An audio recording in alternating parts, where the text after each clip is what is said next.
Welcome to Church at Home. We are so glad that you have joined us. We hope that you are snuggled up on your couch with the ones that you love, and maybe even with a cup of hot cocoa or coffee. If this is your first time tuning in with us, welcome. If you would, just leave us a comment or maybe even emoji, or you can grab your phone and you can text the word welcome to 816-203-1835. Coming up shortly, you're going to hear a message from our pastor, Jernigan Schwint. That's going to be followed up with the time of response through praise and worship. And then at the very end, we're going to provide you with some questions to help take the teaching that you just heard and apply it to your everyday life. We want to remind you of our end of the year giving initiative, Never Settle. Our hope is to raise as much as we can towards the remaining expenses to launch a campus in Liberty. If you would like to be part of gifting a life-giving church to the community of Liberty, you can text any amount to the number 84321. We want to invite you back next week in person to one of our services at 9 or 10:45. We're going to be starting a brand new series called Book of Prayers. We cannot wait to see you then. Church family, we want to take just a second on behalf of all of our staff team here at Discover Church to wish you and yours a happy new year. Now, enjoy Church at Home.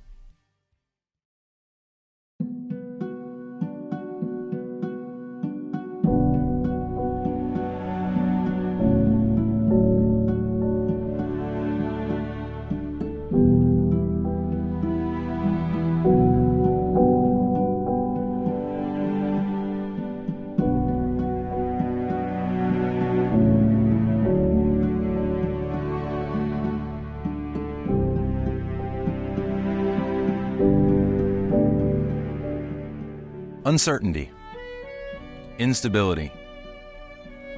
Those aren't very encouraging words, are they? Yeah, we sure do see a lot of it in our world today, don't we? There's a lot of uncertainty going on in the Middle East. Rockets are being tossed, grenades are being launched, bullets are being shot, lines are being drawn, and lives are being lost. How about the economy? Well, we've all felt a lot of that uncertainty and instability. We don't really know what the market's going to do. Prices for even the most basic things are expensive, have caused a lot of us to have to change significantly a lot of about the normal things about how we live their lives. And the good news is that this upcoming year we have an election. And the one thing we can be certain about, well, is that there's going to be millions and millions and millions of dollars spent to get hundreds of millions of us to vote for this party or that party, this candidate or the other. And we've not really even begun to touch on the instability or the uncertainty that's happening in our own lives, in our careers, in our finances, in our relationships. And when we read in the Bible, we learn that Jesus is the solid rock. He is the firm foundation, yet we still feel a lot of uncertainty and a lot of instability. So what do we do? What do we do when the ground underneath our feet, emotional feet, spiritual feet, relational feet, what do we do when the ground underneath our feet feels so unstable and so uncertain? Well, I believe that we can learn a few things as we turn to the Bible. In the Gospel of Matthew, there's this really interesting story about Jesus. And before this story happens, we see a number of things happen. This is just after Jesus has taught his famous Sermon on the Mount. People have been blown away at the authority and the clarity that he has taught with. And as he's leaving the hilltop on his way to the Sea of Galilee, he has an opportunity to help a whole host of people. He heals someone who has leprosy, and then he heals a Roman governor or a Roman general's son, and then he has an opportunity to heal Peter's mother-in-law who is sick. And then in the process, there's a whole host of other people that have various ailments and maladies, and people who are demon-possessed. Jesus is healing people and casting out demons. And they get to the edge of the Sea of Galilee, and a host of people amongst the crowd that are wanting to know, Jesus, can we follow you? Jesus, can we be one of your disciples? I mean, they're kind of all stirred up by what they've seen. I mean, think about it. I mean, wouldn't you? Wouldn't you if you had seen all of this happen on a normal Tuesday? And Jesus responds to the crowd in a way that's kind of troubling, because he essentially says, well, it's really up to you. It's up to you whether or not you want to follow me. It's up to you whether or not you're willing to be inconvenienced. It's up to you whether or not you're willing to live a life where you're not going to be catered and things aren't going to come easy. In fact, it's going to be really complicated. It's going to be difficult. It's going to be uncertain, and it's going to be unstable. And many of the crowd have a hard time deciding what they're going to do. But the disciples, the 12, well, they've already made their decision. They've already decided, we're going to follow Jesus come what may. And so Jesus steps off into a boat, into the Sea of Galilee, and the disciples follow closely after him. They're going to do their very best to follow Jesus and stay on his heels and be close to where he is. And in Matthew chapter 8, we pick up this story, and it says this in verse 23. It says, now when he had gotten to the boat, the disciples followed him. And suddenly a great tempest arose on the sea, so that the boat was covered with the waves, but he was asleep. And then his disciples came to him and woke him up, saying, Lord, save us, we are perishing. In fact, Mark's account of this story says, Lord, don't you care if we die? Don't you care about us? Now, there's a couple things I find kind of interesting about this story. I mean, if you're not really familiar with the boats and water and the sea, then okay, you might have a little wave or a little wind, and you might get a little concerned. I mean, if you're Matthew the accountant or Luke the doctor, I mean, sure, you might get a little skittish, but Peter and James, I mean, these guys are fishermen, so it's kind of one of those things like, it's like me. If you've ever seen me, you don't need to be scared of running, but if you see me running, you need to be scared, because I hate running. And so that's kind of what's happening. The disciples are kind of looking at Peter and James and the other fishermen, and they're noticing that they're starting to get scared. And if the guys who live on the water, if their career is on the water, they start getting scared, well, that's everybody's cue to kind of freak out. And that's what they do. They go to Jesus. Jesus, don't you care? Jesus, aren't you concerned? Jesus, are you worried about us? And what is Jesus doing? Jesus is on the back of the boat. He's asleep on a pillow. My man is taking a nap. And Jesus wakes up. I want you to notice Jesus' response. Jesus said, why are you so fearful, O you of little faith? It's interesting to me that Jesus, he doesn't say, oh, it's okay, it's all right. He doesn't treat us like a parent might treat a small child who's scared of a stormy night. No, Jesus rebukes the disciples for their lack of faith. And then it says he arose and he rebuked the winds and the sea, and then there was a great calm. Here's what I find so interesting about the story. Is Jesus concerned about the storm? Of course not. Jesus is the one who controls the wind and the waves, and they go where he says. Is Jesus concerned about the reliability of the boat and whether or not he's going to die? Of course not. Jesus knows he is on a purpose. He's on a mission, and his purpose is not to die in a boat. Is Jesus surprised by the storm? Absolutely not. Yet what is Jesus doing? He's sleeping in the back of the boat while the disciples are all freaking out. You see, what this was a test that Jesus was going to test the disciples. What are you going to do when things get uncertain? What's going to happen when things get unstable? You see, the disciples thought they were doing everything right to follow Jesus, yet still in the pursuit of following Jesus, they find themselves in a situation that is unstable and is uncertain. And they end up doing what the followers of Jesus have done for thousands of years, what you and I do when things in our lives get unstable and get uncertain. We go to Jesus. And we don't just go to Jesus oftentimes saying, Jesus, would you help us? We go to Jesus oftentimes with accusations. Jesus, don't you care? Jesus, aren't you concerned about what I'm going through? Jesus, aren't you aware of what's happening? If you are, why aren't you doing anything? And what we learn from this is that Jesus isn't nearly as concerned about the storms around us that cause uncertainty. What Jesus wants to know, when we are in the storm and things are uncertain, will we hold to our faith? In other words, I believe that Jesus isn't nearly as concerned about the storms around us as he is about the faith that's inside of us. Because the object lesson here is that the presence of storms and uncertainty does not mean the absence of God's presence or God's goodness or God's power. What Jesus is trying to teach his disciples is that even when things are uncertain, if you're close to Jesus, you're still going to be okay. You're still going to be all right because the Lord is our anchor. He is our certainty in the midst of the storm.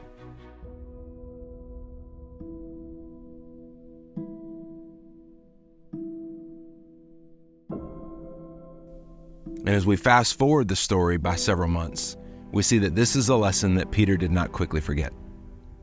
Several months later, Peter is on the boat with several of the disciples, and Jesus has kind of sent them ahead, and they're on the Sea of Galilee, and they find themselves again in another storm. The winds have whipped up, the waves are going crazy, and they're freaking out.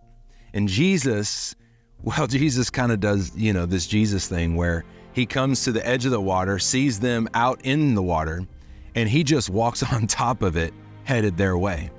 The disciples turn and look, and they see Jesus, and they didn't recognize that it was him. At first, they freaked out. They thought it was a ghost. They thought that, it's the ghost of Christmas past come to take them home. I don't know what they thought. But they're in this situation, and Peter is the one that recognized, hold on a second, that's not a ghost, that's Jesus. And Peter in this moment remembered what he learned in Matthew chapter 8, that Jesus isn't nearly as concerned about the storm around them as he is with the faith inside of them. And so Peter does something that is so brave and so bold and so audacious. He looks out across the water, over the waves. He sees Jesus, says, Jesus, if that's really you, then call me to come to you. And Jesus goes, okay, come on. And in that moment, Peter exercises a faith that for most people seems crazy. For most people, it doesn't make sense because Peter steps out of the boat.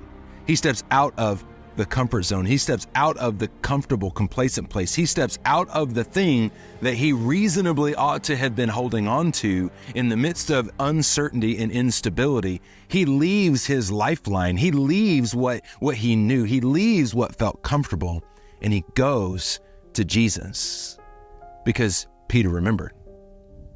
It's nothing that I can do that causes certainty or stability in the chaos and storms and instability and uncertain times of life. It's my closeness to Jesus is what allows me to feel certain and feel calm. So here's my hope for you.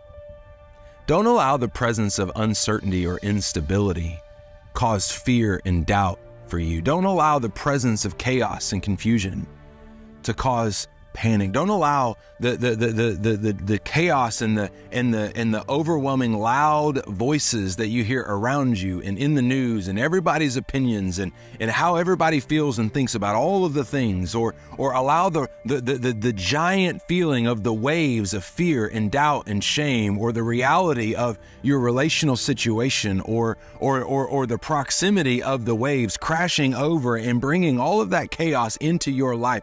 Don't allow any of those things to cause you to waver from what you know brings you certainty in the midst of uncertainty, to bring stability in the midst of instability.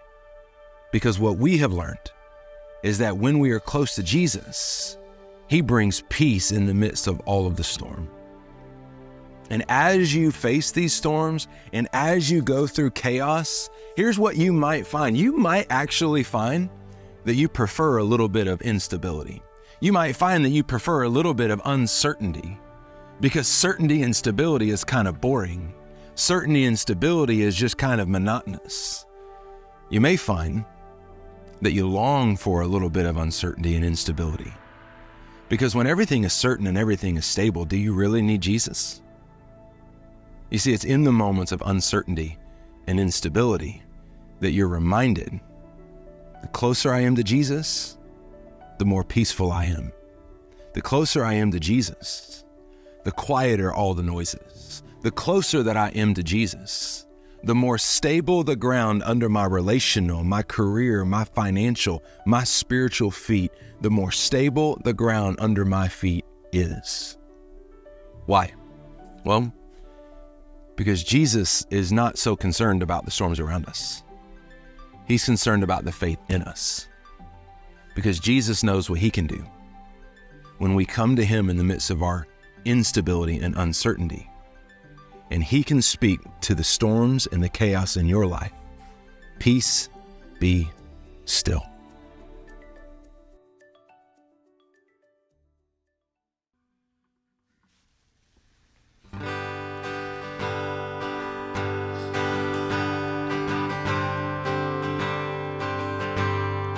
Christ is my firm foundation,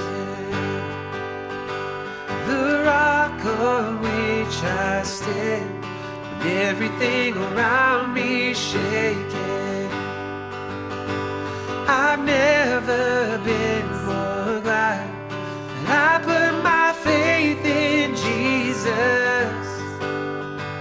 He's never let me down.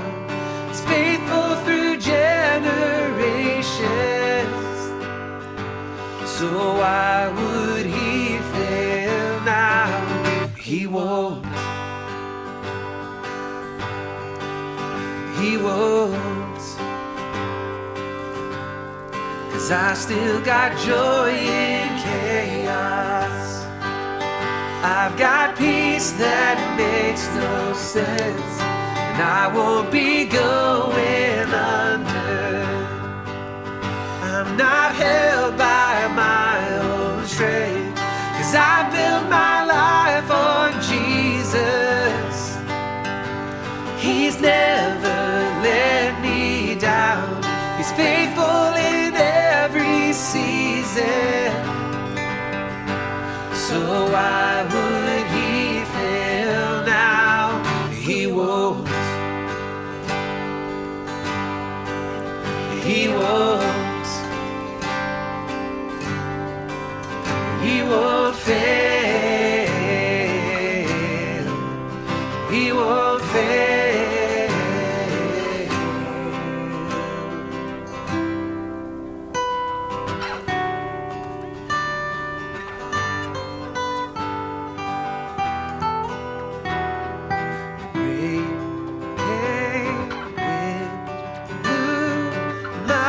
Was built on you, and I'm safe with you. I'm gonna make it through. Rain came, wind blew, and my house was built on you. And I'm safe with you. I'm gonna make it through. Rain came, wind blew, my house was built on you. And I'm safe with you. I'm gonna make it through. Yeah, I'm gonna make it through. 'Cause my house was built on you, and I'm gonna make it through. 'Cause my house was built on you, and Christ is my firm foundation, the rock on which I stand, when everything around me is shaking. I've never been more glad that I put my faith in Jesus. He's never let me down. He's faithful through generations. So why would He fail now? He won't. He won't. He won't fail.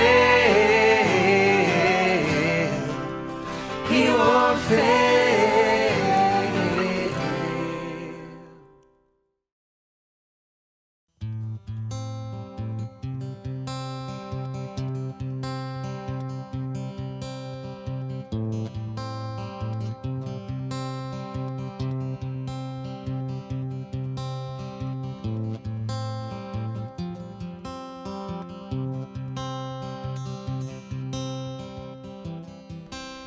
Creation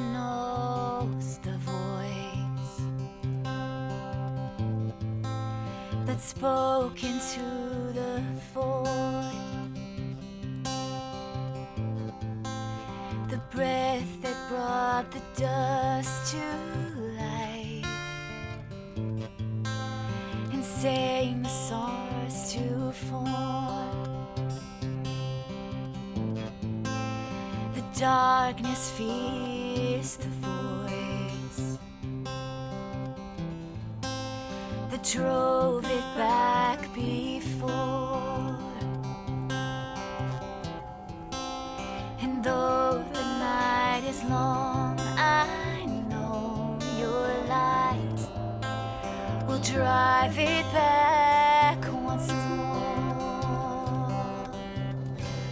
One word from you, things change on your authority. Your word is true. Things change on your authority.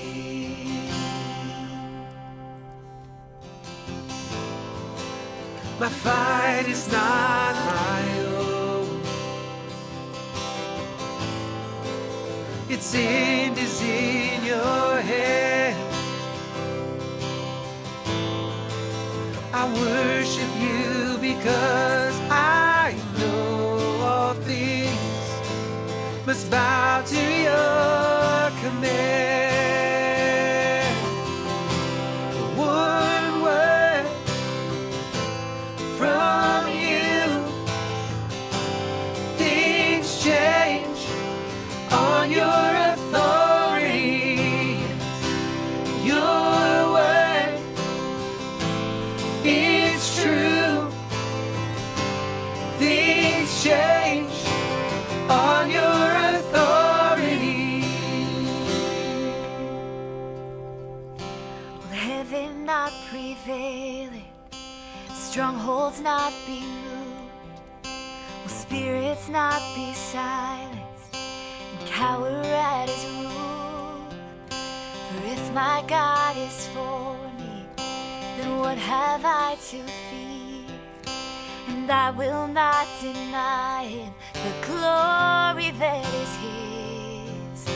Will heaven not prevail? Strongholds not be moved? Will spirits not be silenced and cower at his rule? For if my God is for me, then what have I to fear? And I will not deny him the glory that is his. 'Cause heaven will prevail and strongholds will be moved. Spirits will be silenced and cower at his rule. I know my God is for me, so what have I to fear? And nothing will